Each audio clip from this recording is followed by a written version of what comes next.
everyone. Warm welcome to Between the Lines. Life is what you make it. How you can make it live with vision, mission, and passion. And what about vision? It is all about leadership. When we talk about leaders, we always think of political leader or a film star personality or the sports personality or a big businessman. But the real leader has a vision for self, for his own life. Many leaders have vision for others, growing others, educating others, making life flourishing of others, making society beautiful society, making beautiful nation, unite people, and this is what the vision of leaders. And the true leader do not always speak or say all these things. They actually exhibit by their action. They influence others by their action and their by way of working. These are the true leaders. Another point, we common man have a concern about tax. We always feel that we pay high tax. We do not know how to manage tax. There is a myth that other countries have a very friendly tax structure and citizens are getting benefit out of it. And hence, a lot of people are moving out of our country. But the point is, we, the normal human being, need a right guidance. We need awareness on how to manage our tax. And India is really fortunate that we have such leaders who think about others, who have a large vision for others, society, and nation, and who create awareness on tax amongst common men. Today, we are going to meet one such eminent leader who is dearly known as tax guru, budget guru. He is Shri Mukeshbhai Patel. Mukeshbhai is known as a tax guru and budget guru. He has been doing a lot of activity for creating awareness about tax amongst common man. Two main assignment or project which he has been doing. He has already written 5,000 different articles on tax in a different print media like the Times of India, Indian Express, Gujarat Samachar, Sandesh. He has already published and presented 500 television show on Delhi Doordarshan or CNBC Awas, CNBC Bazaar channel, program like Tax Guru, Tax Planning with Mukesh Bhai, and the NRI show. He is on the panel of Government of India for Union Budget. Till now, he has analyzed and covered more than 50 union budget presented by 16 different finance ministers. He's a founder or the pioneer of very niche academic institute, Ahmedabad Management Institute. His diplomatic aura has introduced Indo-Japanese Friendship Association. He was president of Indo-Japanese Friendship Association. He's an honorary council for Japan in India. His humanitarian side, his literary acumen has been visible through his various book writing. He's an avid traveler and a very innovative photographer. There is a list, or I can say there is an extensive list of his awards and accolades. Outstanding Speaker of the 20th Century, the Friendship of NRI Award, the Indo-Japanese Friendship Award and Imperial Medallion, the British Red Cross Salutation, the Cup of Joy and Life, Hall of Fame acclaim on the World for Youth, honorary life membership of the International Tax Bar Association. He has got standing ovation in 1982 Geneva World Assembly Youth from cross-country presentation on Navnirman.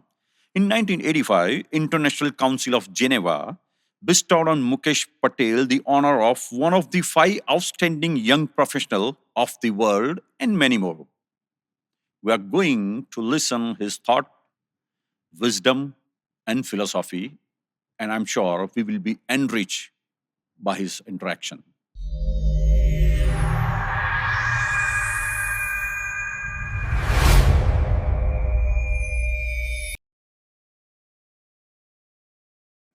Mukesh Bhai, welcome to Between the Lines.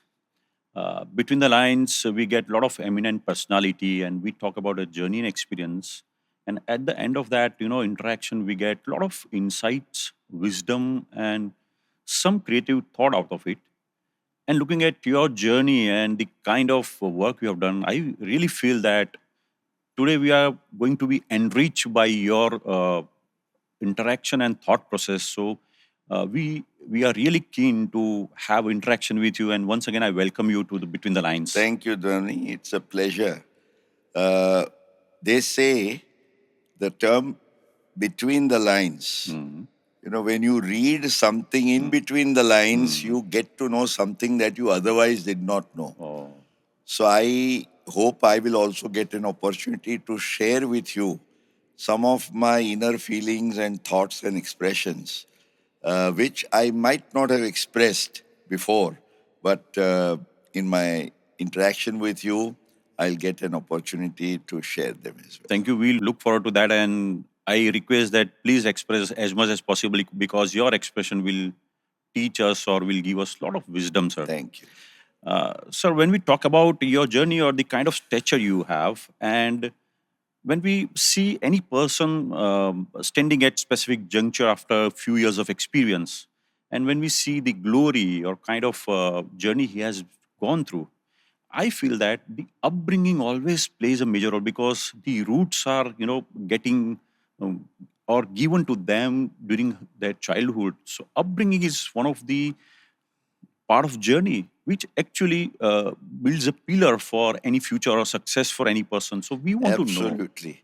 You know, the simplest example you can give is take a building. You know, how strong the building will be, you cannot realize. In the building, what is seen is only from the surface of the earth.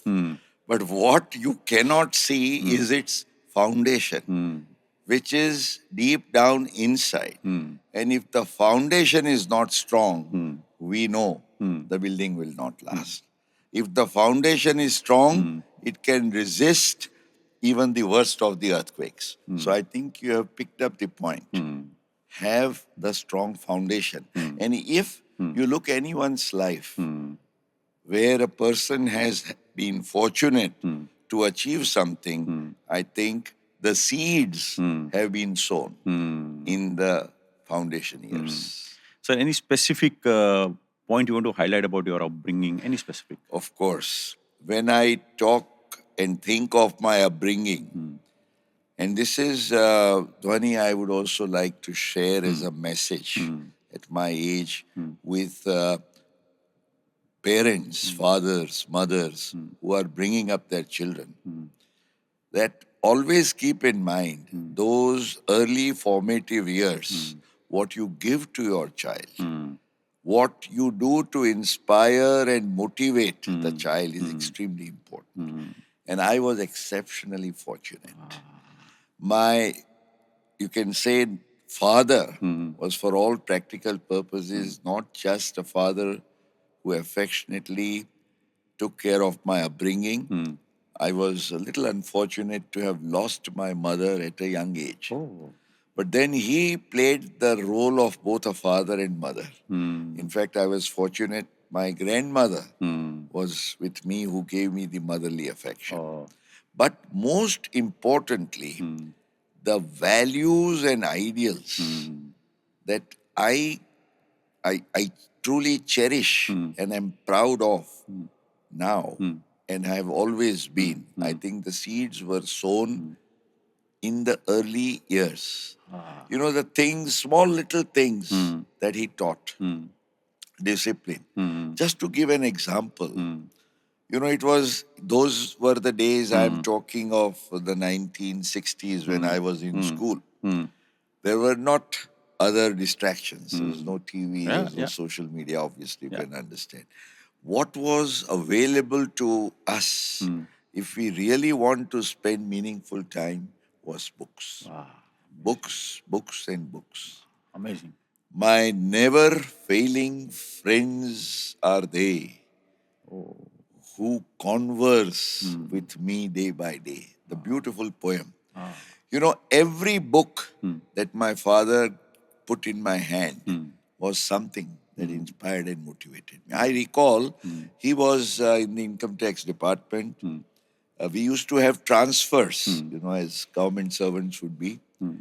And in those days, when we moved from one to the other place, like I was born in Pune, I had my education in Mumbai, Kolkata, Bhavnagar, Rajkot, Baroda, Oh. but particularly those very early years of primary and mid high school education, those books, inspirational and motivational books, from where so much came, they were our biggest asset. And father taught that read and get inspired. So when we used to have our transfers, if there were two trucks to carry our baggage, more than one truck would be only Books. full of books. Wow. There would be few clothes, but our greatest, asset was book. And in fact, when people, I was fortunate in publishing a book. In fact, a book that has now been celebrating its silver jubilee. Oh. Inspirational gems to empower your life. And in this book, when I dedicated it to my father, I wrote that I have tried to put in all the treasures that I learned in my early childhood, that he taught me. So what I'm trying to say is that every parent, can really inculcate in the child, and those early seeds that were sown. You will, I'm just telling my friends, you will remember those small little incidents of your school life. You'll never forget them because that was at a most impressionable age. You may forget the later days, Yes. but not those early days. So, as we always say, catch them young. So, even the personality building starts from there. So, to respond to your first question, I would say, just as I have been very fortunate, I would wish that every young child is fortunate to be inspired and motivated by the parents. I feel that your father was the finest and biggest investor because he has invested in pouring knowledge in you, and that is giving the result now. And that investment has paid the richest of the dividends. Amazing, sir. Amazing. It's really nice to hear about this story and the kind of upbringing you have gone through.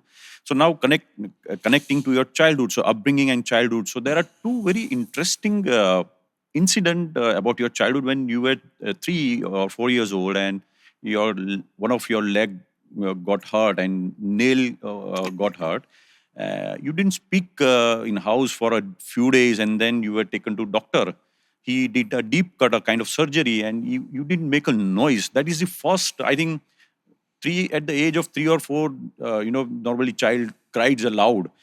Second point, you were some 6 or 7 years old, and you participated in public speaking contest, and you stood first, and that was a spontaneous. These two event is really surprising me that at such a young age, how did you get this courage? How did this happen? Well, I think these small little experiences of your childhood, they really take you a long way. We always talk about positive attitude, right? When that nail rather, I'm sorry, got into my leg and it was bothering me and troubling me, probably as that young child also, the vibes came that take it positive. If you keep on, crying and quibbing, it's not going to help. Have that endurance, have that strength. And if you can face, that pain and the circumstance that gave you that pain with boldness and courage, you will be able to go the next mile. Amazing. So I think these small little thing has always helped me in my life. And positive attitude was something that was inculcated from there. Another episode that you talked about at the age of 6, I think that was a turning point, and it has a straight connect with what I said earlier. That if as a parent, you can do it for your child, your child will never ever forget you, will always remain thankful to you. I recall there there was an extempore contest, and the eligibility age started from six. Okay. 6 to the age group of 15. Okay. I was the youngest. Okay. And you had to go there, you had to pick up the slip, just read what's the subject. And as you have in the extempore public speaking contests like the Times of India, etc. Fortunately, I won Times of India, and that's when I narrated this incident because that was the first one of my life. I had to pick up that slip, and the subject was, it was in Gujarati at that time. શું ભારતે અણુ bomb બનાવવો જોઈએ? Should India make atom bomb? At age of 6, you got this topic. Oh my God. Because it was from 6 to 15. Yeah. And at that time, we had in the mid 60s, the China and the Yes, Pakistan yes, later yes, yes, wars. So this was a common subject, atom bomb. And I picked up, and with courage and confidence, it went. And to my surprise and to my father's sheer joy, I got the first prize. And after that first prize in public speaking, because there was no fear, it was that spirit of the atom bomb. You just don't fear anything. You stand up and speak and talk. I never looked back. Whether it was Navnirman, whether it was a small group of maybe 15 in a conference room, or I've addressed meetings of maybe a couple of lakhs together, on spacious football grounds, during my Navnirman days. Amazing, sir. I think your childhood itself is very inspiring for children. And you talk about Navnirman. So I want to touch upon this point that it was some 1970s era, and you started, exhibiting your leadership skill. It's not about, standing and speaking, but it is about, fighting against something is not happening or something wrong is happening. So you actually came forward and took that baton in your hand that I'll make things happen in our state. So we want to know why you participated in Navnirman, or what that one thing which actually inspired you to take that role of leadership against the corruption or something which is not right for this state and country. Navnirman was all about youth power.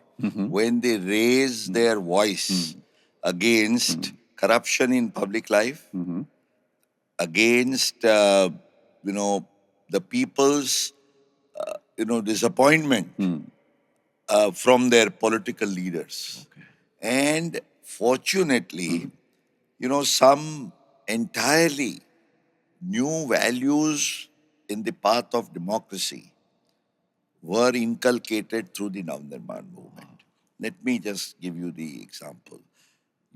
Our fight against the then Chief Minister for ousting him was because it all started from the college where the food bill had risen. And going to the roots, we saw that this was because of corruption in public life, that the political leaders were told, you take money in one hand, give freedom to the oil traders, etc., to raise their prices. They went to sky-high rockets. And against the agitation of the LD engineering, students, what they got in return was lathi charge and golibar. So we said, the students are voicing the expectations of the people that this price rise is unacceptable. And the root of it is corruption in public life. So we want to fight against it. So it was symbolic. We said this chief minister should be removed. The first phase of Navnirman happened, and it was history. That's student and youth power, and it was a people's movement, in that sense of the term. But then in the second phase, we were inspired to take up something which no democracy in the world had ever taken up. Okay. The students and youth of Gujarat, the Dal Bhatiyas, as we used to call them, they had the courage and power to hijack vehicles. I remember, Oh my God. Chalo Delhi, we went there, and from the Gujarati Samaj to the Rashtrapati Bhavan, the Gujarati boys, had that courage and power to, and that became news. But we sent the message across because our call was for dissolution of the assembly. And why? We said the people in a democracy, normally the elections take place and you elect your representatives for a period of 5 years. But we students at that time coined a terminology, and I was very fortunate to be the spokesperson of the Navnirman because of my ability to communicate in all languages. And even to the British and the American media who came all the way in those days here, because they were awe-inspired by this message of the term, what we said, right to recall. Oh. And we said that in a democracy, when people have the right to elect their representatives and send them with certain expectations, if they do not live up to the expectations of their electorate, the electorate can very well say that you are not supposed to just continue for 5 years as it is. In a democracy, we have a right to send you to power. We have a right to recall also. So this was a completely new concept that came up, which in fact inspired and motivated even Jayaprakash Narayan and Moraji Desai to support us. And in fact, that became a turning point in the political history of India, because we know very well that gave, it in fact triggered emergency, and the Gujarat model post Navnirman, where for the first time we had a different government, because at that time Congress always used to rule ever since independence. And not that they got the majority votes, but because the opposition was fragmented. You see, that's why they continued. So the strong message that went was that for once, the people must be given a choice. That, okay, why Congress and Congress alone? Give us this two-party choice, which is the second option. And the second option came up as the Janta Party here in Gujarat, which then came up as Janta Party at the national level, and then the coalition model started. And things started happening. I think, sir, two important point is coming out of this, and I want to know that you started showing your leadership skill and the kind of diplomatic approach or maybe a political approach, and somewhere you also were, asked to come into this political circuit and contribute, but I think you did not show your interest in that. So was there any specific? I strongly believed, I very strongly believed that, students and youth can be the power for bringing in a good change. But I always believed that I didn't want to make politics my profession. To be very honest, on the lighter side, I can say I was even offered that, okay, come over in the, as a Navnirman leader, we'll give you this. I said, but I have yet to prove myself in my life. And I took up very consciously and dedicatedly law as my profession. I believed that the Navnirman was a very important chapter of my life. But fortunately, all throughout my life, let me tell you, Dhwani, I was asked time and again to join politics, party politics. I always remained away. of course, after my studies and getting into the profession, I was very active in public life. But there is a difference between public life and politics. Yeah. I never joined politics. I never wanted to be part of a party because then, my voice would be restricted to what. So I, cutting across party lines in public life, whatever I have felt, I have criticized any or every party for whatever right or wrong. If they've done the right thing, I even appreciate it. If they've done it wrong, I fearlessly criticized also. I think you are a true democratic leader. That's what I feel. And I think during Navnirman, you also got to know at that time, I think, if I'm not wrong, Narendra Modi ji, I think. Modi ji was a couple of years senior to me in his very early days of Jan Sangh, because he was greatly inspired by Vasant Gajendra Gadkar ji, whom I also knew. In fact, for me, just to mention, in the later part of my life, Navnirman became a big turning point because I developed several acquaintances, very important throughout, that came very close to so many of them. And Narendra Modi ji, I had occasion to know him in those days.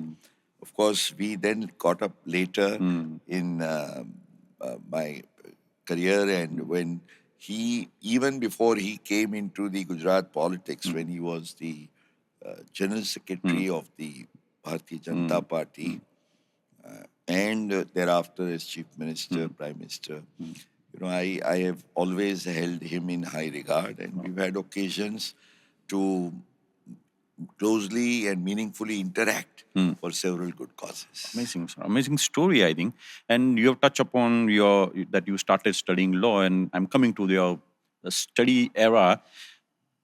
While you were studying, your father gave you a very good message that give the priority study, or the study is most important, and then you stood first in LLB.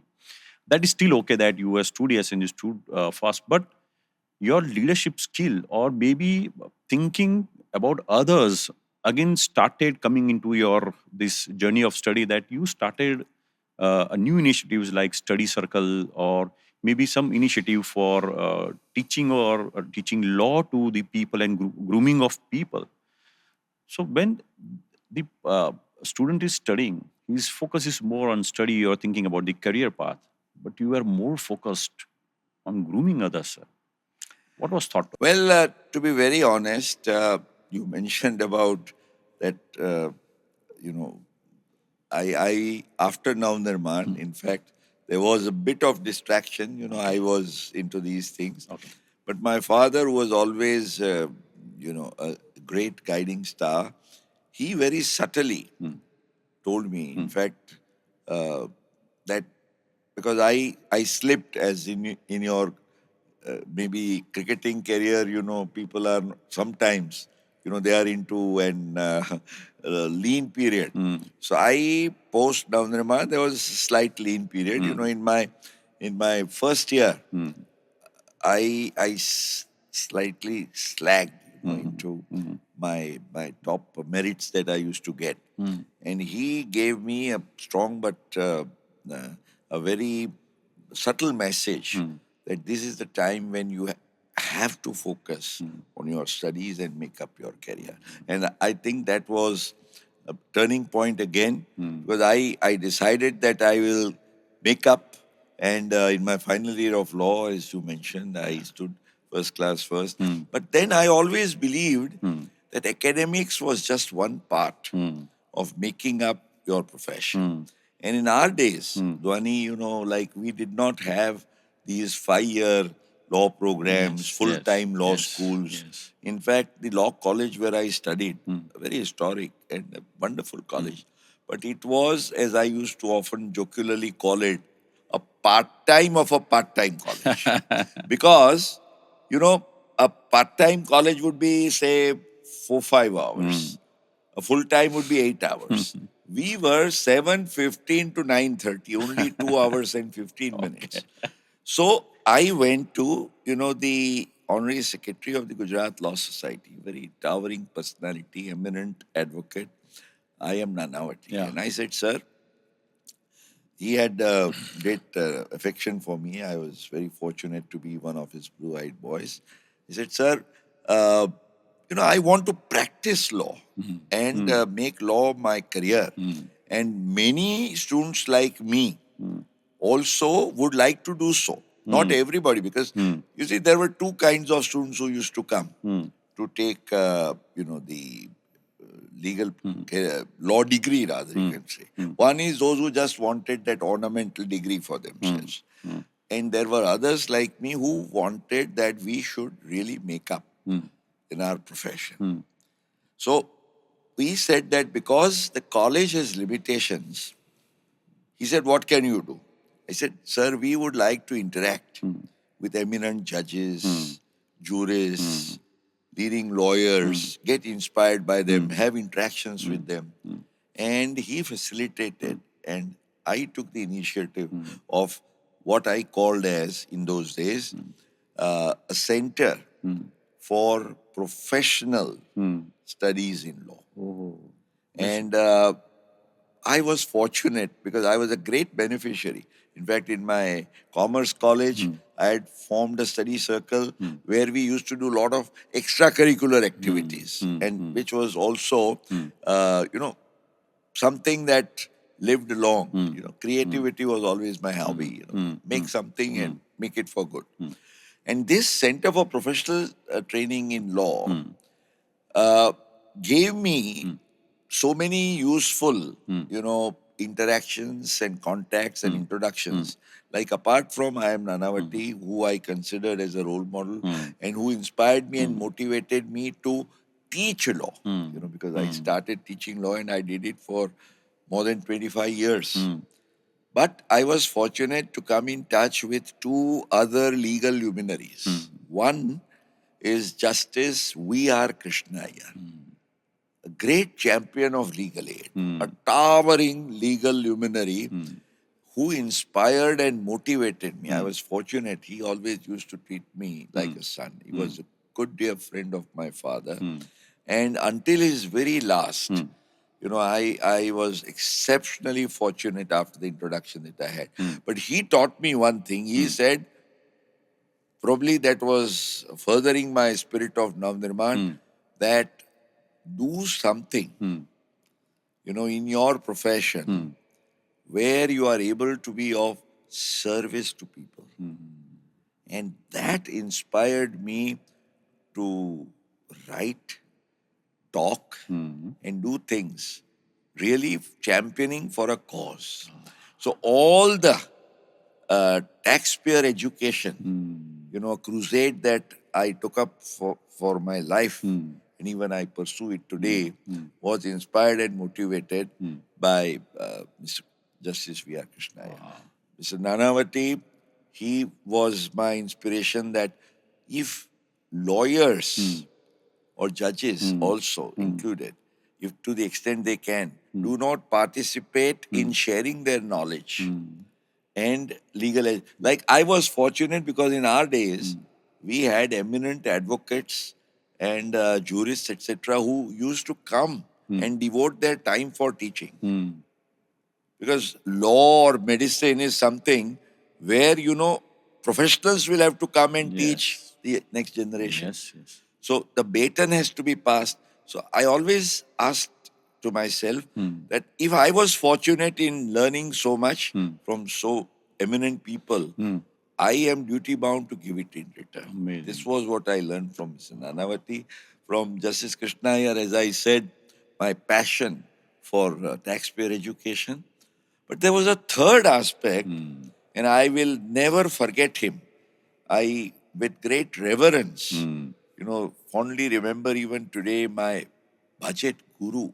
You'll say, how come budget guru? Nani Palkhiwala. Because at the just start of my career, from 1977, the very first budget of Finance Minister then, H.M. Patel, until even now, I feel very nostalgic and thrilled about it. This year in 2026, starting from 77. This was my 50th year of analysis of the union budget. Amazing. And one gentleman who really inspired me, in fact, even inculcated, the you can say, uh, the techniques of or the art and science, I call it, because budget analysis, I believe, is both an art and a science.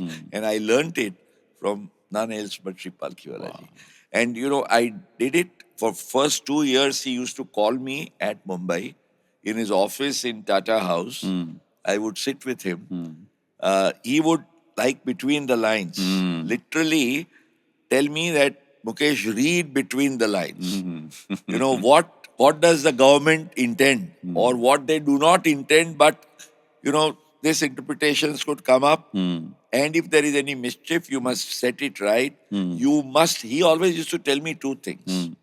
He used to say that every young person of this country must know two things. One is the Constitution of India, because he must know what are his rights and obligations. And second, he must, at least, whatever sphere of life he is connected with, he must understand the budget of the country. Because the budget talks about, all from where the rupee comes and goes. It's not just about numbers alone, it's the philosophy. And he was one who really, apart from tax, is just one aspect of the budget.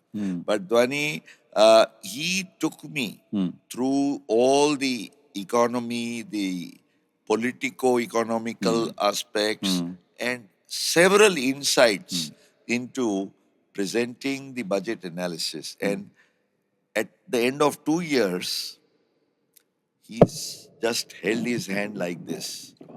And he said, Dikra, in his typical Parsi, Guru Dakshina. And I said, sir, anything what you would say. I was wondering what he'll ask from me by way of Guru Dakshina. But he said, I have taught you this. Now you have to spread it. You promised me that what you have learned, you are fortunate and lucky to be able to communicate in all the languages, English, Hindi, Gujarati. So go from town to town, city to city, and if possible, all over the country and abroad, and talk about, analyze the union budget. And you continue that. And I have continued that. I would say with all modesty, it's not to show off, but just to say that if somebody can motivate you, you can break records. In the sense, this 50 years of budget analysis, it's a record. People tell me, my friends in the lighter vein, it is a record like cricketing record of Tendulkar or Kohli, which cannot be broken by anybody. Wonderful. Because even with all modesty, my budget guru himself analyzed budget for 37 years of his life. And you have done for 50 I've done years. it for Wow. 50 and it's still going. Amazing, amazing. I, with the inspiration from Justice Krishna here, I have, whatever I have been able to write, sometimes I can't believe it. I have written more than 5,000 weekly articles since 78 in Gujarati and English. Yeah, I know. In so many weekly columns, it's still going on. I have done tax shows on TV. In fact, the very first tax show in India on the television was started in Gujarati on Doordarshan. As it is when it comes to tax, Dhwani very well, the most tax conscious people and those who believe in saving taxes the lawful way are the Gujaratis. Yes. So Gujarati, even the Gujarati reckoner, it's knocking the doors of completing 50 years very soon. So this has been going on, more than 500 shows, more than 50 books, 5,000 plus articles, and a 50 plus budget series. Well, it's not just about numbers. I think it is this that has kept me going. My passion for taxpayer education, supported by the vision and mission of my gurus. Wonderful, sir. I think this is a beautiful story and very inspiring. And I'm sure because I am also witness because I also know you from the Times of India because every layman know you through Times of India because we know that we always used to see your photographs and article in Times of India for especially for the tax and the budget. I must pause here and tell you something, Dhwani. And my friends and colleagues in the Times of India, the editor and the editorial team. In fact, I salute them for that. And I must remember my two colleagues, Mr. Dr. Bakul Dholakia, the Yeah. economist, and Yes. Sujay Narayan Yes. Vyas, the techno and Yeah. Yeah. management consultant. And we were the trio, Yeah. which was always in Ahmedabad Management Association. We created history for so many talks. I have been talking at AMA alone for more than 45 years. But with the times, we could do something new, and it is again history. We took up an initiative of budget ho to aisa. Oh. And I cannot forget, the early, the first decade of 2000, it was 2008-9, when we started this concept, the idea was, we keep on talking and telling finance ministers, "Arey, aapka budget aisa tha, waisa tha." We criticize. But then, we said, the three of us together, we said, and we did it for a good number of years, close to a decade.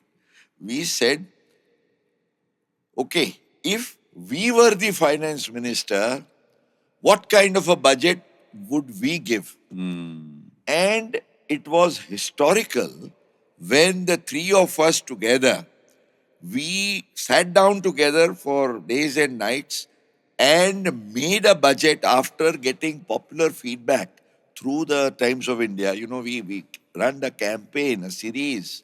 We got suggestions and everything every day from our readers, viewers.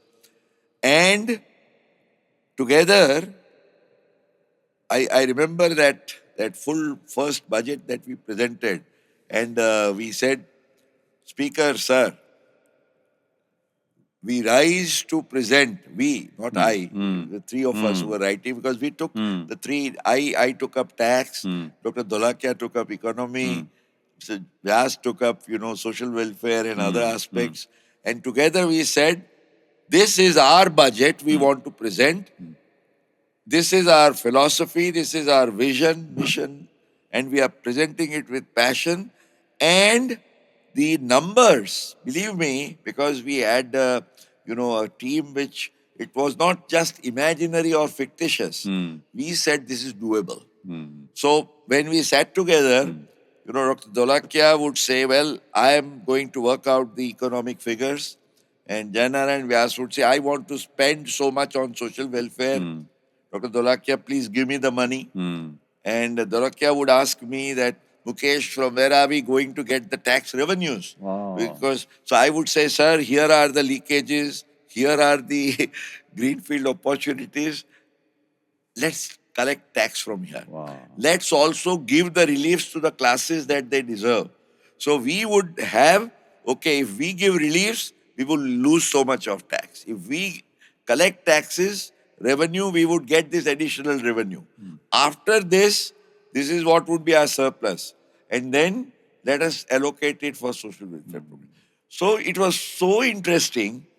We used to actually talk about. So it was not just wishful thinking, but it was presenting, what is doable. Wonderful. I think that was a great experience. I think you have given a different perspective to budget, and you have given us some thought process that how we should understand or read budget. I think, thank you. I think this is a beautiful concept of, rather than criticizing someone, it is better you come with your So options. as they say, it is always better to light a candle than to curse the darkness. Wow. Because Beautiful sentence. it is always better to Light a light candle a candle than curse. than to curse the darkness. Because no amount of darkness can blow a candle away. Ah, A candle is never blown away by the darkness. Maybe wind, yes. But have you ever seen that a candle will lose its light because of darkness? No. wonderful. So it is the role of the candle. So, be a torch bearer. Oh, As Gandhiji always used to say, be the the change you want to change see in the world. that you Wow, wish to see in wow, the world. So amazing. I think the proactive approach, and this is what it came from childhood, came in my school, in my college, through the Navnirman. I could practice it all throughout my professional career, and I'm doing it even today with, with whatever and wherever I'm doing. But if you have the passion, when I say Passion, yeah. passion, there is a beautiful word, in Hindi, which I think can match the spirit, and that is hosla. Ah, Let me share with you one of my very favorite couplets on this, which I always believe can really go to inspire and motivate. The Shair has beautifully said, मंजिलें उन्हीं को मिलती है जिनके सपनों में जान होती है. So first of all, you have to be able to dream it. dream it. Yes. Because as Walt Disney said, only if you can dream it, you You can do it. Wonderful. It was also said that the future belongs to them who believe in the beauty of their dreams. You see, today we admire our Prime Minister for whatever he has done. But from where did it start? He had a dream. Dream. And because he had a dream, he's been able to fulfill it. And if you have faith in your dream, you're bound to achieve it. So the Shair says, मंजिलें उन्हीं को मिलती है जिनके सपनों में जान होती है, सिर्फ पंख से कुछ नहीं होता, हौसलों से उड़ान होती है. Amazing. People think that you fly just because of wings. Wings are maybe very necessary and important. But where do you get the power in the wings? Where, do you get that lift? And that is the hosla, the spirit.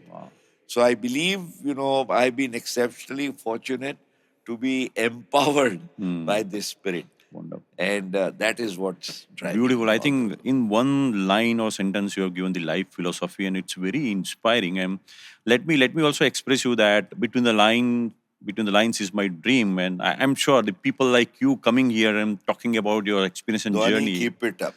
This Because will a dream Yes. that you carry Wonderful, wonderful, and you nurture it wonderful. with vision, mission, and passion. and passion. I want to actually, through this podcast, share, these three terms, which I think can completely transform and change your life in whatever you do. Because if you have a vision, if you have a mission, and you have a passion, the three things put together, anything is possible. Everything is possible. I think you have lightened up so many candles. So let me also come up to one more candle Yeah, in form of Ahmedabad Management Association. Gujarat is fortunate enough having so niche academic institute and a lot of professionals who have been working, are working, have got benefit out of it, and they've trained under a lot of eminent personality and the lecturer in AMA. So AMA has given an excellent platform for a professional to become more professional or to groom them. So I want to know how this idea emerged for building this Ahmedabad Management Very Association. interesting. Of course, I always say one thing, and I would like to also put it here, that if you have faith in the Lord, it is the Lord who always gives you the inspiration and also the strength to do it. In fact, on my desk, I've kept it, not for me to read because it's actually in my hearts, but for anybody who comes to my office, I have this small little quote which says, and which is, I think, the essence of Gita, but very beautifully said in these few lines in English. Lord, help me to remember that nothing is going to happen today which you and I together cannot handle. Wow. In Gita, Shri Krishna says, Sharanam Mama. Charanam Mama. You will get everything that you need. He says to Arjun, I am there to take care. You just have faith in me. If you have the faith and trust. So, when it comes to AMA, to be very honest, my relationship with AMA was the budget relationship. Okay. Because it was since 1981 that, my then the dear friend who's still there, the dynamo of AMA, people always remember him, KK Nair. He was AMA was in 100 square feet room in a rented premises in the Bank of India building. That is when I started my association with AMA. And it has gone on. As I said, it's been 46 years Yes. since, I've been talking on the budget. But then I was motivated to, in the late 80s, early 90s, to plunge into the AMA mainstream. And I took over as the chairman of the programs committee.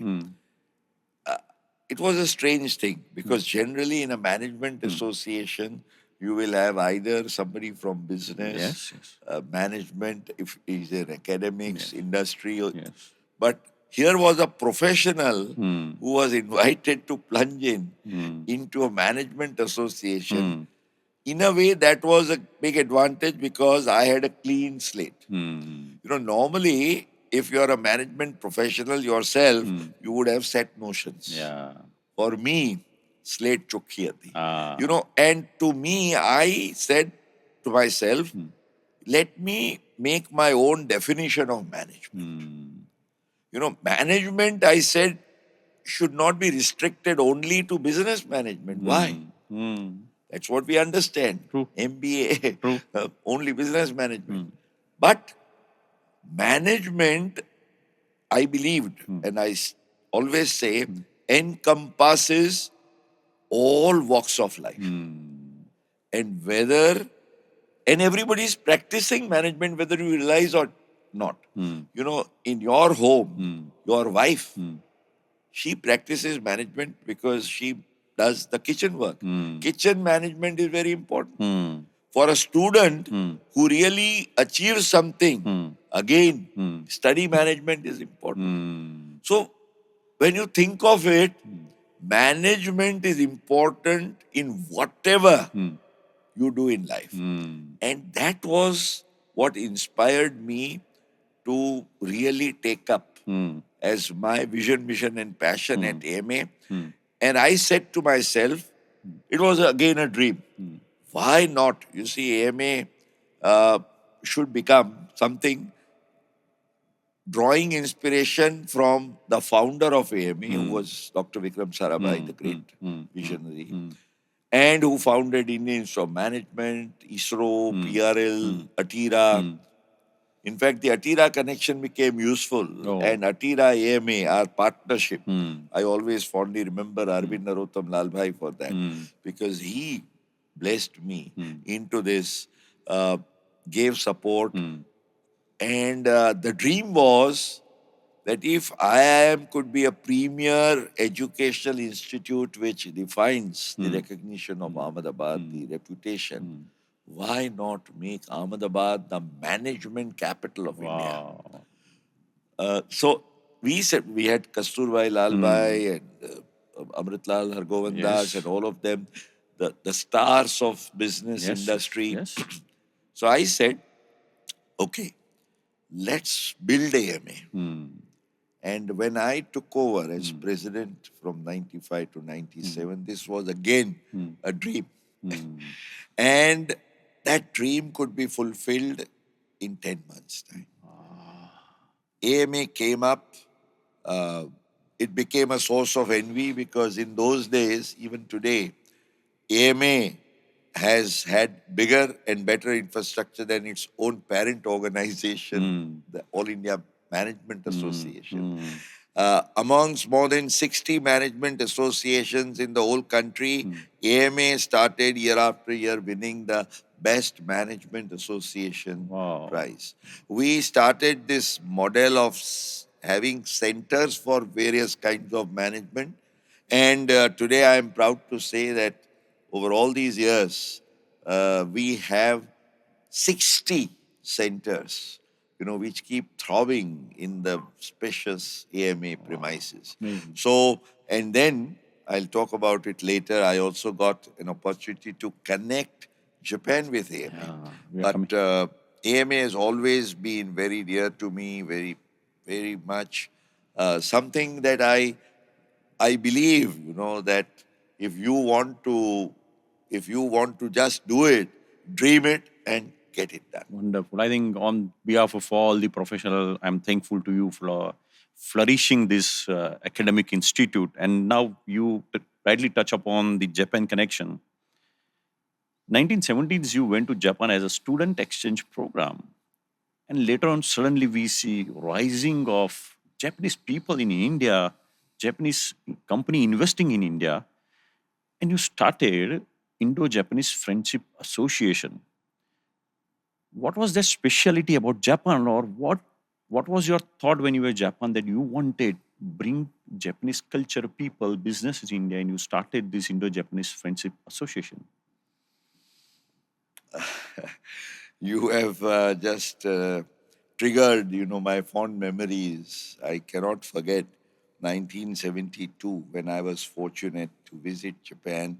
That was my first country that I ever went out of India and I saw in my life, which was Japan at the age of 18.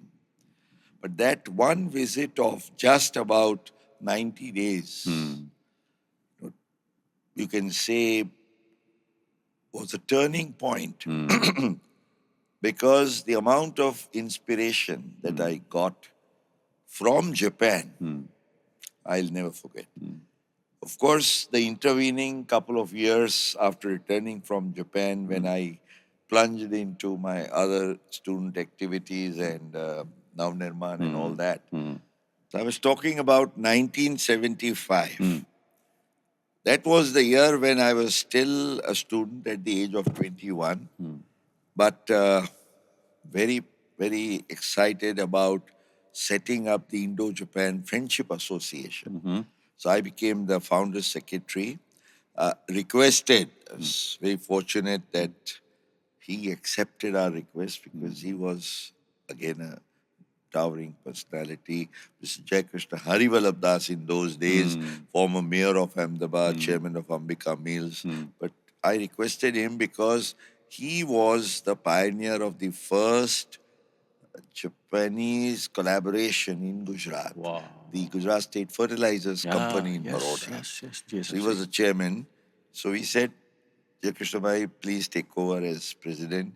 The pro-vice chancellor of the Gujarat University, which initiated this exchange program, Dr. Umashankar Joshi was our first vice chancellor when I went there. And he became our vice president, Kanchanbhai Parikh, and I became the founder. So we were together for the entire almost, you can say, the 20th century until we lost Jaikrishna Bhai in early 2001, and thereafter Kanchanbhai. But 2004, I took over as president of the Indo-Japan Association. But I must place it on record that, the Japan-Gujarat relationship got a new boost altogether. For all these years, we were doing a lot of things, no doubt. But the boost came from the visit of our Chief Minister Narendra Modi ji's visit to Japan for the first time in 2007. He returned. And we sat together, and when it came to Japan, we always used to sit together and talk. And his first visit also inspired him so much. He said, I want to make Gujarat the mini Japan of India. And that motivated him to take up the cause of having Japan as the partner at Vibrant Gujarat. Again, it was a question of dreaming it. Otherwise, if a chief minister thinks that a country like Japan will become your partner, country for a state which is doing an event like Vibrant Gujarat, you're thinking too much. It is an ambition beyond your reach. But he believed that let us put it across. And we had, it's again a history, I've talked about it. We sat together, and at that time, I shared with him my thought. I said, Narendra Bhai, this is great that now Japan has accepted, and the government of Gujarat will work on the business front in Vibrant Gujarat with Japan. But together, I believe that the B should have A and C together. It should be the ABC of the Japan-Gujarat relationships. So when I first used this term ABC, Mukesh, શું વાત કરે? I said, sir, academics, business and culture. Wow. If business is in the center, which the government will take up, we should have academics on one end and culture on the other, because all the three, they will walk hand in hand together to take the relationship forward. And that is when we thought of starting with the Japan festivals, Oh. absolutely coinciding with each Vibrant Gujarat. So 2009, 2011, 2013, and then of course it became an annual affair. And not even waiting for the Vibrant Gujarat, we did it because they became so successful. But I remember when we had to do this, I said, we need space, we need facilities, we need infrastructure, we need manpower. How will the Indo-Japan Friendship Association do this? But the synergy, I thought of creating it with my other creation at AMA. So all the AMA infrastructure that, we had, we pooled in for a good cause, to promote the Japan-Gujarat relationships. Wow. And we started Japanese language learning also at AMA. But, step by step, how, history started taking shape, it just did not stop at the Japan festivals. Very soon, we got support and request and invitation, in fact, from Japanese corporations like Mitsubishi, who said, we'll support you if you want to do something. And we came up the idea of Japan Information and Study Center at AMA. Okay. That was set up in 2015. And since then, the Japan Center never looked back. It became a center of attraction. For AMA was created in 10 months. This was created in 45 Wow. days. You have to just do it the Japanese way, and we could get it. And we went further. Fortunately, step by step, it took us to the first state, relationship between Gujarat and Hyogo. Okay. The sister city relationship between Kobe and Ahmedabad. And, delegations coming in, delegations going there, one after the other, and finally, even the relationship, one thing, the magnetic attraction, as they say, once the magnet can attract another and the second one can attract the third. We very soon got the Japanese Zen garden gifted to us by the Hyogo prefecture. The governor of Hyogo, Mr. Toshizo Ito, became a good friend. He says, Patel-san, we will support you. Even during COVID, we did it. The Prime Minister himself, when he saw our video that we sent across to him, that this is what we are planning to launch, he said, you'll have my blessings. Wow. And he blessed us by delivering the inaugural address. They were COVID times, but he spoke 16 minutes on the national television, and the world was listening to it.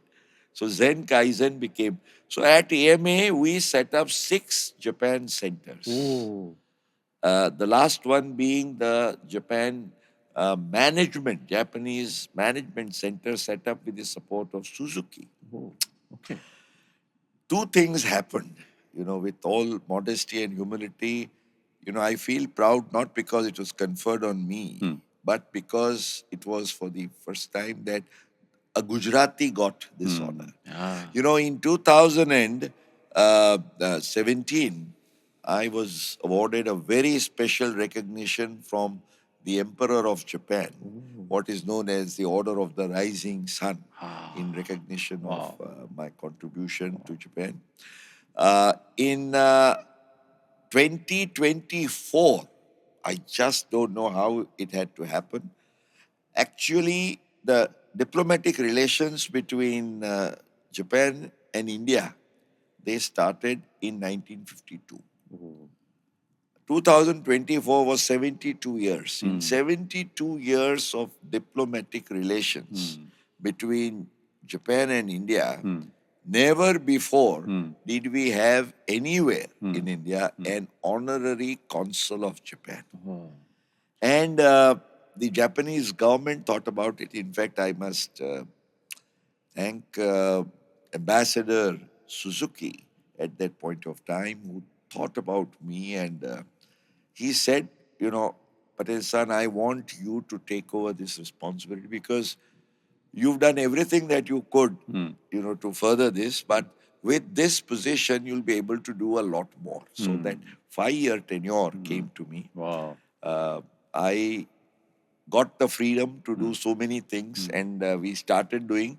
In fact, Gujarat and Ahmedabad became the first state and city in India to have two sister states and two sister city Cities. relationships. Wow. We already had set up Hyogo and Kobe. We came up with Shizuoka and Hamamatsu. Wow. So, on the Japanese front, we recently, Dhwani, celebrated 50 years Wonderful. of vibrant bonding Wonderful. between Gujarat and Japan. So the term 50 has always gone with me. Wow. Of course, there is one more 50, which I'll talk to you maybe in the last, because I always believe that, and this is what I learned from the days of my childhood from my father, and I practiced it all my life, and it rooted in me greater and deeper. This is what I call, and I have written in my inspirational gems, the universal law of giving. Oh. Now, friends will ask me, what is this universal law of giving? Universal law of giving is whatever you give for the good of others, be it time, love, or money, God keeps on returning to you in much greater abundance. Wow. Remember this. Amazing. Whatever you do, it's not just money. Money, of course, people will say, whoever have been generous, God has been extra generous to them. Wonderful. But it is even, you may not have money. Take out time. Take out love.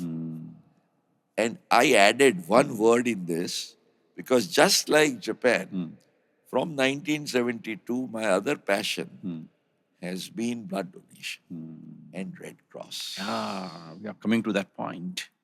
But sir, now one cultural aspect we want to know, which actually encourage you to bring this Japanese sort of things, or the people in India. What one culture aspect? Because I remember that you have already noted some 32 philosophy, Japanese philosophy somewhere in your calendar. So one point I want to know. I brought in a calendar called Inspirations from Japan, because I believe that we have so much to learn from Japan. But one thing, I think if there is singularly one thing that we need to learn from the Japanese, is discipline. Discipline, yeah. Discipline, discipline, and discipline in whatever way. Discipline for the body, discipline for the mind, and discipline for the soul. Wow. If you can practice discipline, if I have to use just one term, because there are so many things, but discipline is one thing that we can and must learn from the Japanese. I also like one philosophy, which is wabi sabi, beauty in imperfection. I think beautiful philosophy. Every philosophy, is something. And the Japanese, they believe in the spirit of what we call as perfection. When you look at something and they say that autograph your work with excellence, people will know that you have done this even if you don't write your name. The whatever the Japanese do, they believe in giving the best. The best of the automobiles, the best of the electronics, the best of whatever it comes to, even fabrics, in those days. Yeah. So we have to learn from the Japanese, just give and bring the best. Wonderful. And you already talked about the Ahmedabad Red Cross. You have already donated bloods more than 150 times, that too in a different countries. And that is the beautiful humanitarian side of yours, that not only donating blood, but you also thought about Red Cross, the organization. You have transformed that, sir. Giving blood, donating blood is okay, but why this putting your efforts, energy, everything in transforming this organization? Well, I was in my very early days, at the age of 18, in Ahmedabad. It started in Baroda when I was there. My father was posted there. The blood donation, I even took a shortcut because of my physique. You normally are allowed at 18, but a 16-year-old healthy boy like me, khapi gaye hai, okay, looks 20, we can accept his blood. So 16 to 18 was like driving a car without a license. I started at that age. But from 18, I never looked back. And actually, I got opportunities to travel around the world because of my work, as NRIs, non-residents. Then photography became my passion, and travel and whatnot. But yes, in those days it was possible and practical. I donated blood in 25 different countries. Oh. The reason being that gave me an opportunity to see their blood banks, to learn about, the way they are collecting and doing their blood. For me, I will always remember, my guru in the Red Cross, gurus rather, Dr. Vani, Malankar, and all my other colleagues who with whom I worked. I was, because of my knowledge in accounts and other things, I was a treasurer for several years together. But blood donation always remained my passion. And after my tenure as president of the Gujarat Chamber of Commerce and Industry, which again I was fortunate, I could do a lot of good things. After AMA, this, before that, my bar association. So somehow organizations have never left me, and I've got the energy and spirit to do things.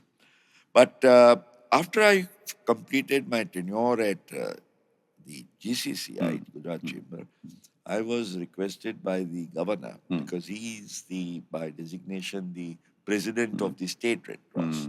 Ahmedabad Red Cross had gone in little doldrums at that point of time. So he says, Mukesh ji आप ये ले लीजिए सुंदर सिंह भंडारी ने, he mentioned. I said, sir, I'll do it but on my terms, in the sense that give me my team and give me my way. It was like starting from a scratch, like AMA, from nowhere we could come up to something. It was, I wanted to do something, and within no time, we started augmenting resources. But then, as I told you, resources is not the only thing. You need the team, you need the vision, mission, and passion, which came in.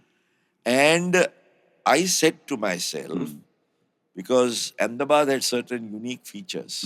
In fact, I recall only the day before I spoke about it, when we had a function of, I set up on the day when I completed my 100th blood donation on 22nd of January 2002, almost close to a little before 25 years ago. And we will soon be celebrating its silver jubilee. We formed a very unique club called Centurion Blood Donors Club.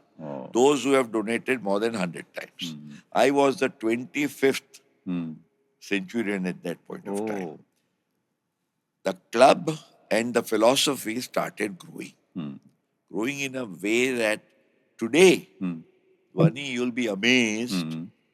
we are 143 Members. Centurion blood donors, members of that club. And nowhere in the world. So today, with the kind of, blood donation, we've made it something so passionate amongst Ahmedabadis. Ahmedabadis are otherwise known to be very conjuice, Yes, yes, yes. But when it comes to saving people's lives, they are never behind. So the Ahmedabadi spirit, I said, if you really want to achieve something, instill pride. And this philosophy, I was president of the Ahmedabad Red Cross from 2001 to 2012. Thereafter, today I also am the chairman emeritus. But, I always believed, and we, just as we set up centers at AMA and various centers and clubs at the Indo-Japan, at Red Cross also, we set up what I call as the Navratnas, the Centurion Blood Donors Club, the Women Blood Donors Club, etc. And we started creating records. And we got so many patrons. So the vision and the slogan, in fact, this is not something that I coined, but it was gifted to us by none else but the Lieutenant General of the Indian Army, Lieutenant General Shikatkar, who came and he said, after seeing all our work, he says, Ahmedabad Raktadan ki Rajdhani hai. क्या बात है? Is the blood donation capital of India. Because of the kind of number of camps, the blood donor population ratio and all that. So, it gave me the freedom and spirit of doing a lot of creative work. Let me tell you just a couple of unique achievements of the Ahmedabad Red Cross. We are the only Red Cross which has two mascots of its own. Sherdil and Kerdil. Wow. You'll ask, what is Sherdil? We said, okay, let's call every blood donor a Sherdil. Why Sherdil? Because first of all, Sher Gujarat mein basa hua hai. Is the only Asiatic lion that we have here. So, and then when do we say Sherdil? We say Sherdili. Aap Sherdil hai, mana you are large-hearted. So we said, let's use this term large-hearted, Sherdil, for every blood donor.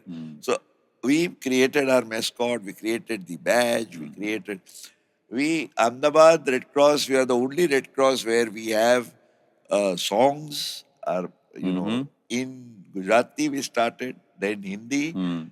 I was passionate about it. I wrote a song in English also. And, we just started doing things and setting different benchmarks.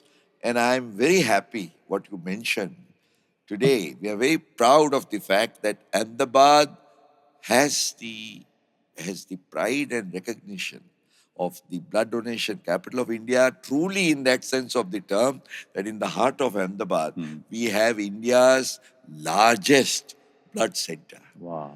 Where we do the blood donation, blood collection, transfusion. Transfusion is very important. Yeah, we have very- more than 1,200 thalassemic children whom we have adopted. And we are giving uh, blood to them all around the year. We are a 24/7 blood bank and state-of-the-art quality, work. So Red Cross is a history and a chapter on its own. I'm, again, with all modesty, I can say, very recently, Dwani, I was awarded what is just like recognition at the Japan level, Emperor's, Order of the Rising Sun. I received, it's to be awarded physically, but it has been proclaimed, the President's Gold Medal for services. Wow. And this is given to only two individuals, by the President every year. Amazing. So I've been fortunate in, of course, that again, I acknowledged it for my city and Ahmedabad, because through me, it was Ahmedabad which completed more than 100 years, who got the first time medal.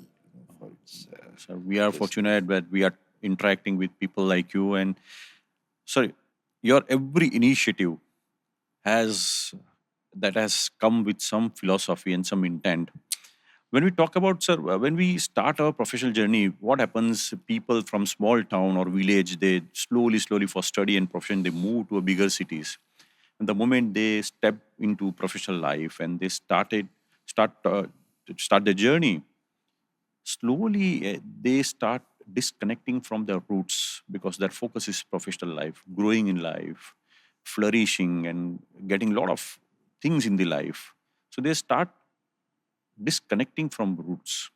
But when we see your journey, even after taking so much initiatives, putting your all the efforts, time, energy, you are still connected to your roots, and you have taken one initiative called DESH, Desh for your hometown, and especially that too in education. So the first point I want to know that how you are still connected to your roots and how you have taken this initiative. Well, I must say that's thanks to my family. It was my uncle who founded the Degam Taluka Education Society. Okay. Degam is a small town, just about a population of 100,000. Fortunately, not too far away from Ahmedabad, just about 30 kilometers. You can easily reach there in 45, 50 minutes. In those days, we'll soon be celebrating our Diamond Jubilee, 60 years. Wow. But in those days, my uncle had the foresight to set it up. And then my father, after his retirement, in fact, I always salute him and admire him for what he always stood by. He was 33 years, from 43 to 76, 1943 to 76, as in the income tax department. He retired as commissioner of income tax.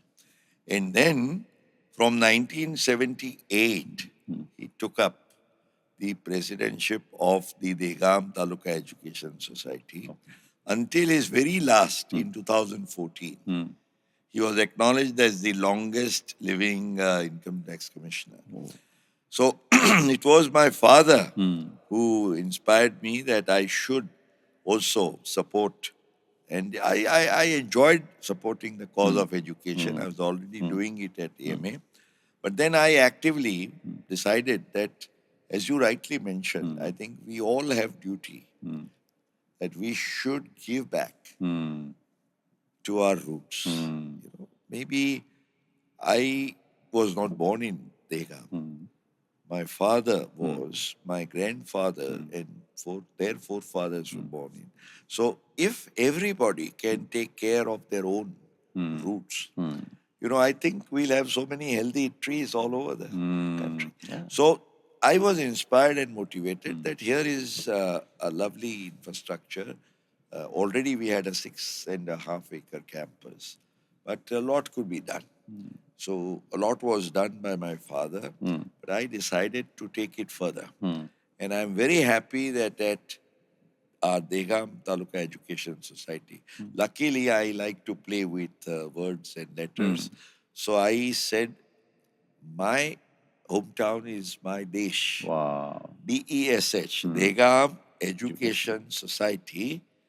And then I wanted to have a proper word. So I said, let me add the letter H, which will stand for Hub, Degam Education Society Hub, where we have a cluster of 14 institutions. Arts Commerce College, Institute of English, Cultural Center, Knowledge Park, sports, this.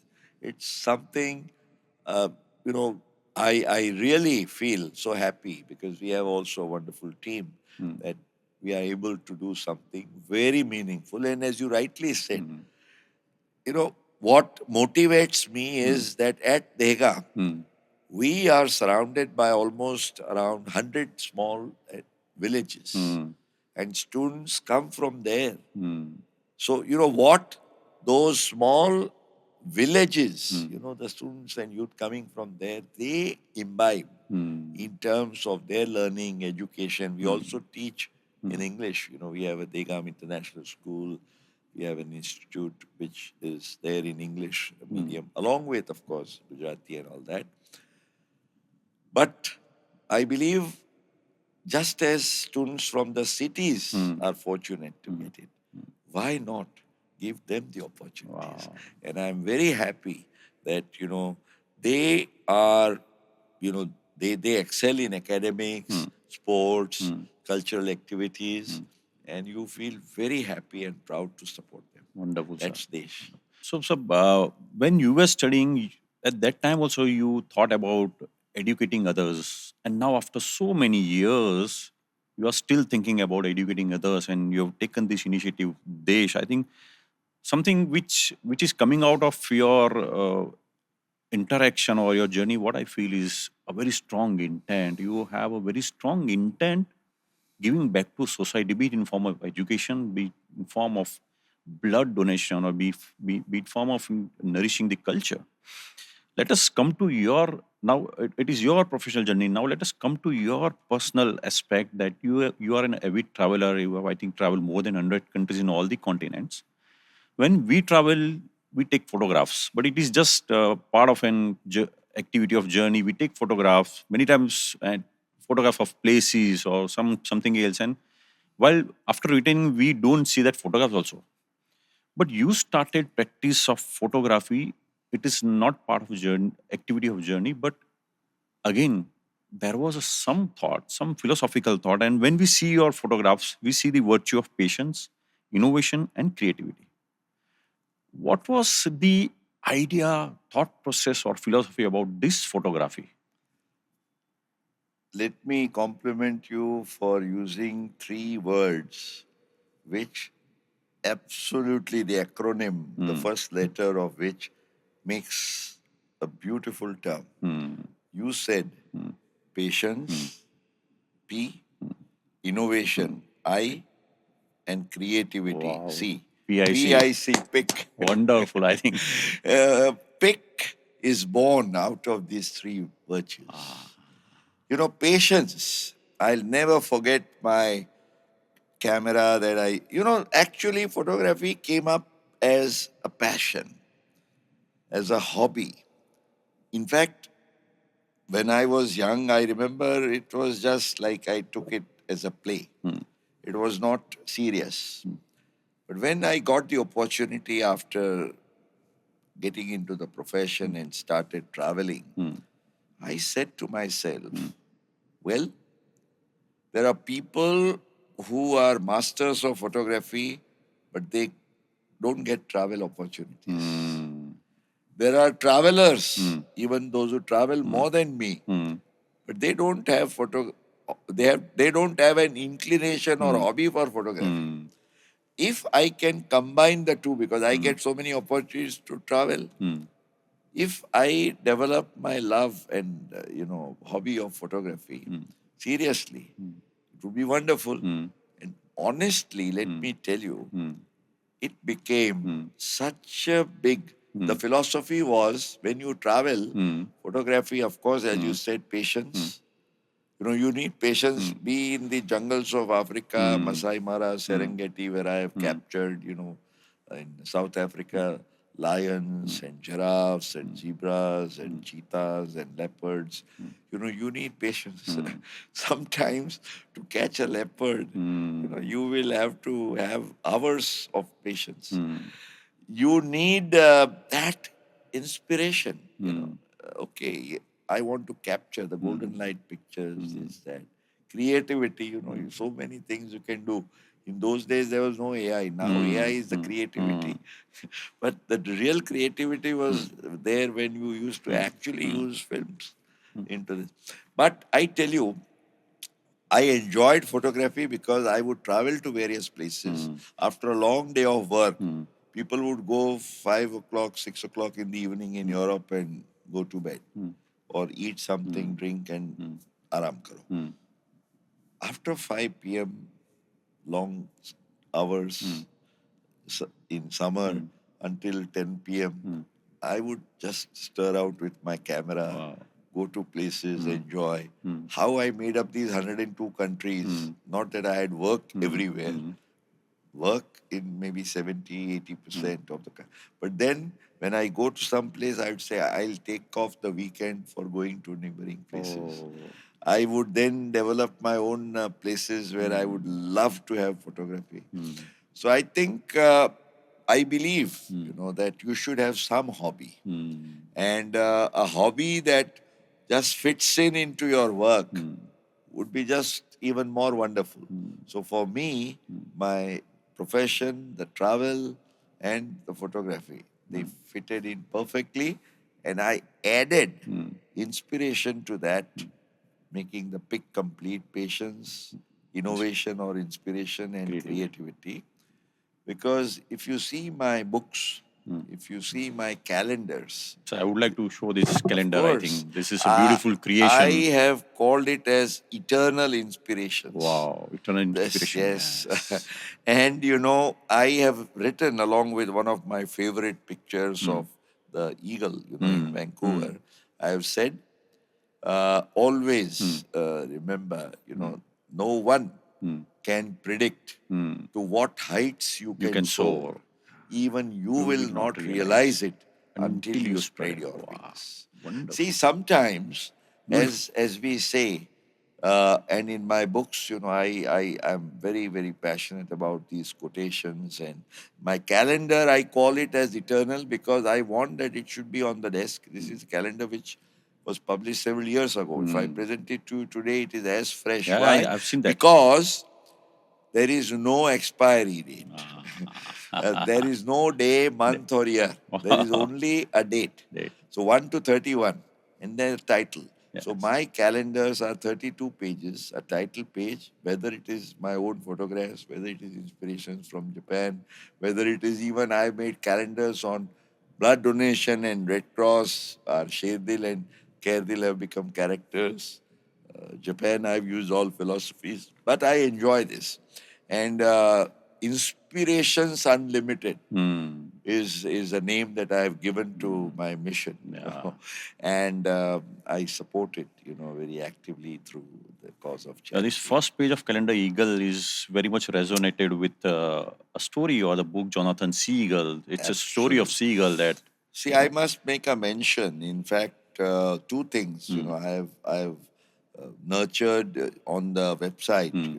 I would like to, through this podcast, tell my viewers. One is, of course, relating to my tax. All that I have written, all that I have spoken, I have captured on the website, called Practical Tax Planning. okay. And there is another website, Inspirations Unlimited. I have put up everything on that, including, I must make a mention, I used to talk a lot of things about my father, which I did to you.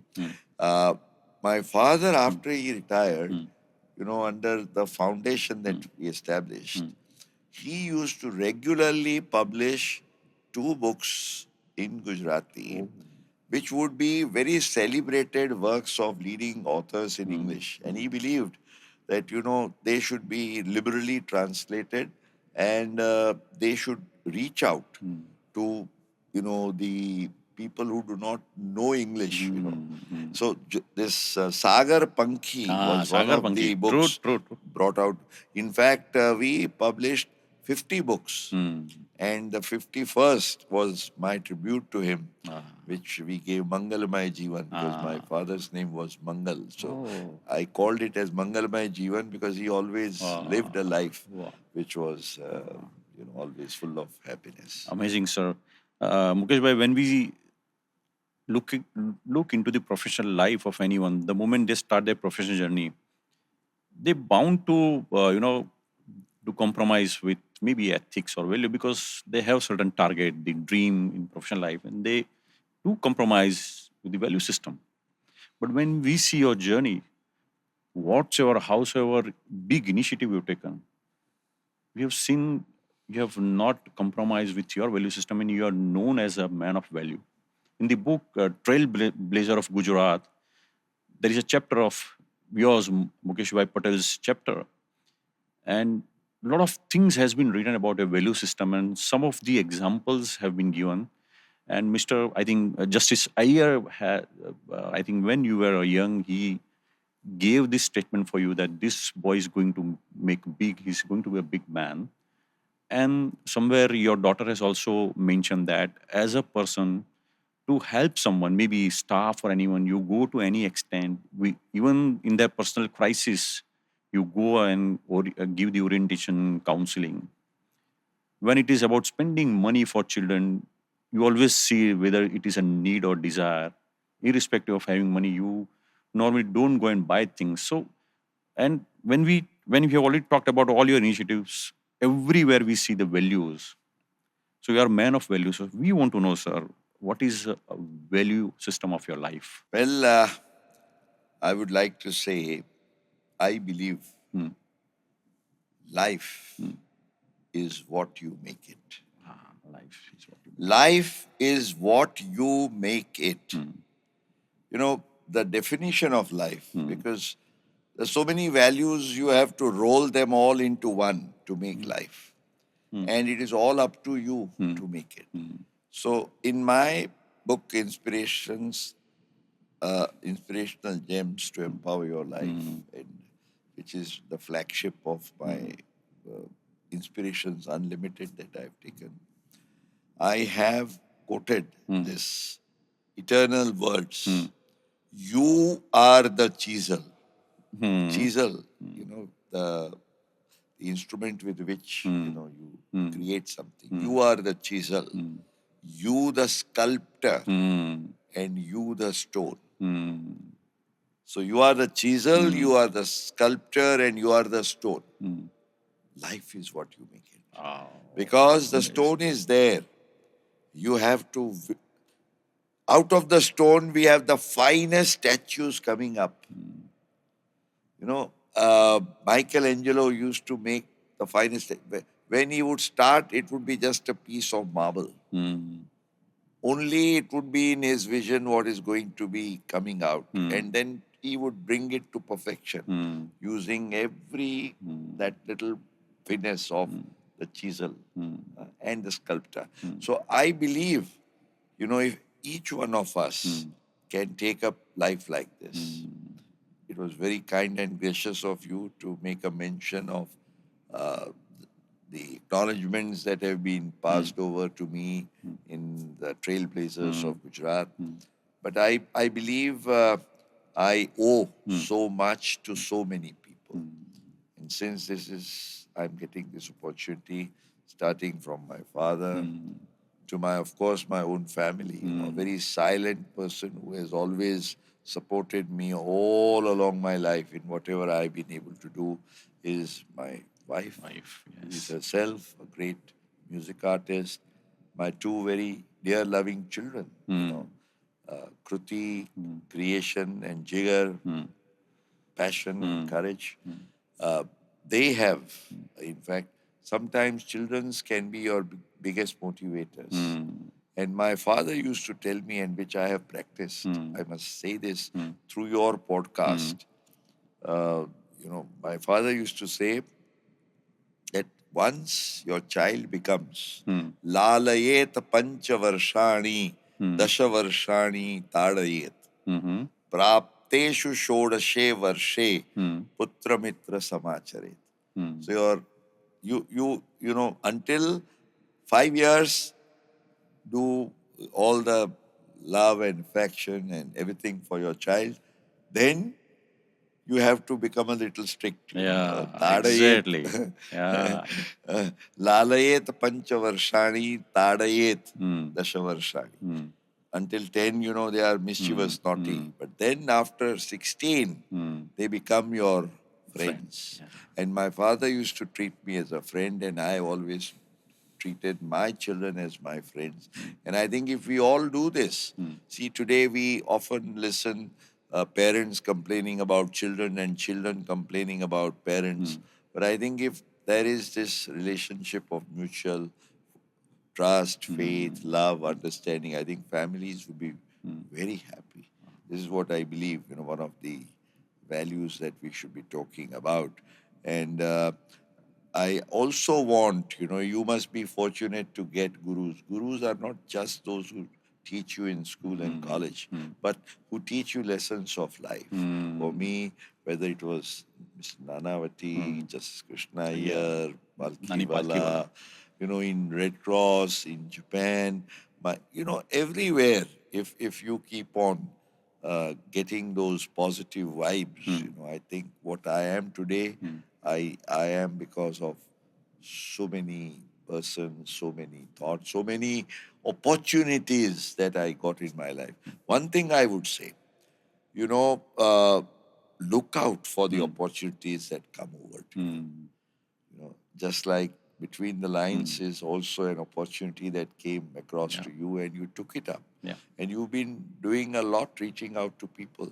So take out all the opportunities, live every moment of life. And that's why I say life is it is up to you. Just to live life, as they say, there is a difference between existence. You just breathe, you are physically existing.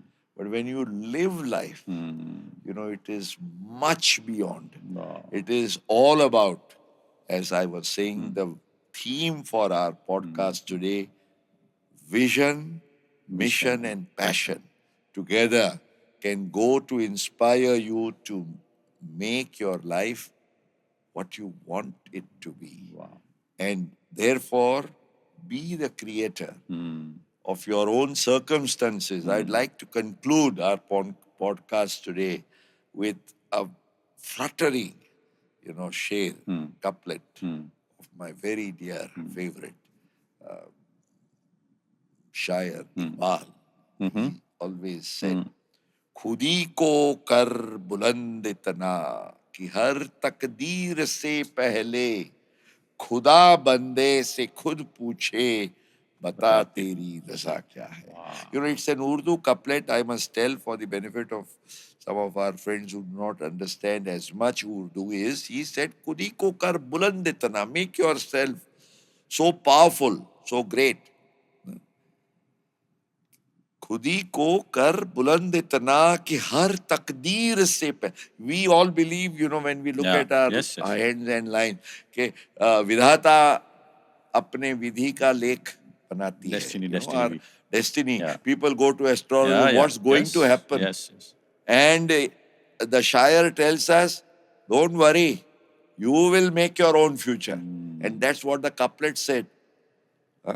खुदी को कर बुलंद इतना हर तकदीर से पहले खुदा, the Lord will ask you, Vidata will ask you, Baba, tell me, I will make your lines accordingly, otherwise you'll prove me wrong. Sure. As they say, people have the courage to prove their destiny is wrong. So the Lord will ask you, what is your destiny? So create your own future, create your circumstances, make the most out of the opportunities, live life king size, as they say. Life is what you make it, and live it. Do everything that you do with vision, mission, and passion.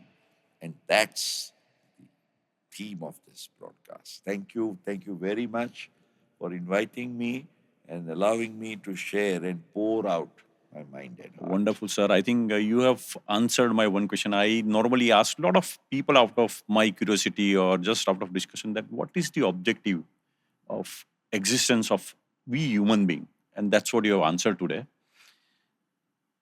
I think I must say, if I have to take the crux out of your journey, one sentence I would say, you are a finest sculptor of your life.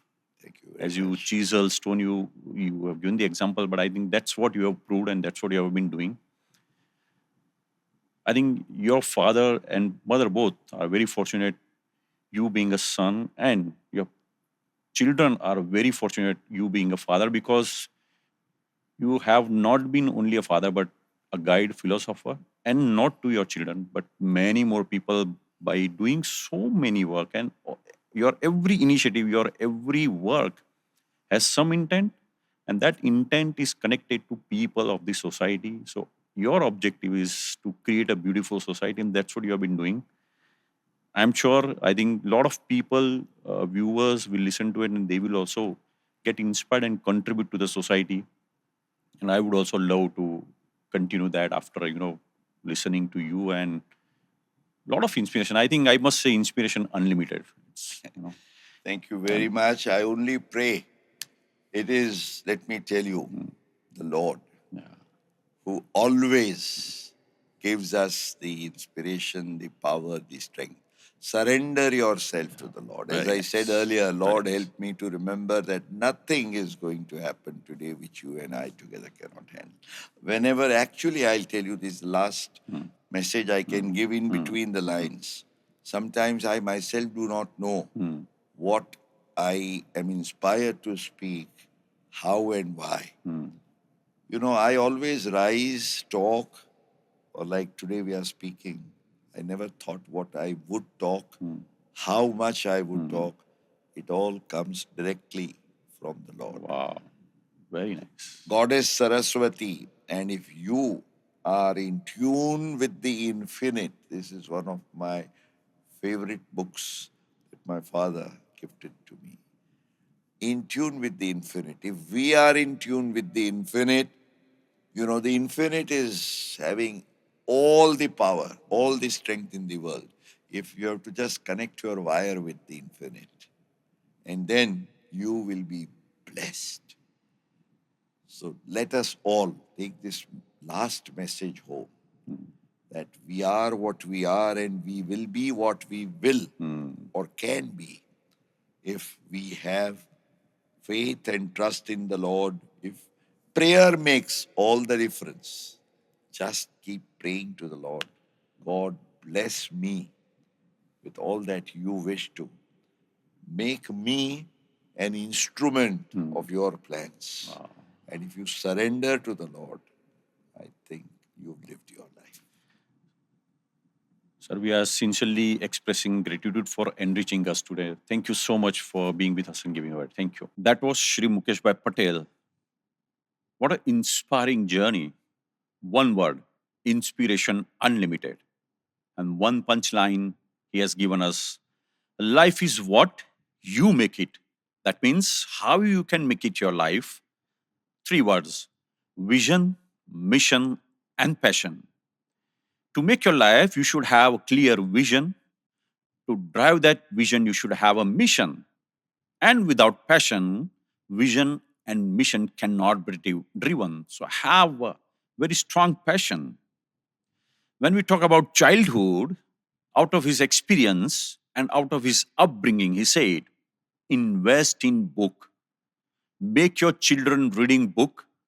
If you invest in book, it will give you return. That is the best investment, because after few years, your children will come out as a finest, knowledgeable human being. When we talk about inspiration, he said he had and still have inspiration, three gurus as his inspiration. And that guru inspired him, and all three guru asked him that, please promise me that you will also keep inspiring other by way of your working. And that's what he continued for years and years, and still he has continued, that he inspired others by following footstep of his guru, by following their legacy. So inspiration is not only to receive, but once we get inspired, we should also inspire other by way of our working, by way of our experience. He said, let us not criticize others, or let us not criticism the circumstances, situations. Let us not talk about dark in the room, rather light the candle. And that's what he has been doing. Beautiful point he raised, that talked about universal giving. Give your time, money, and love. God will return in abundance. So let us think, let us understand this formula of universal giving. And last and very important point, trust God. If you trust your God, He will create your destiny and He will make your life. Life is what you make it, and that's what He will make it. So trust your God. Wonderful session with Shri Mukeshbhai Patel, Inspiration Unlimited. I am so much enriched, and I'm sure after going through this podcast with Shri Mukeshbhai Patel, you will also get enriched, you will get wisdom. And one request, do not forget to read between the lines. Stay tuned. Thank you.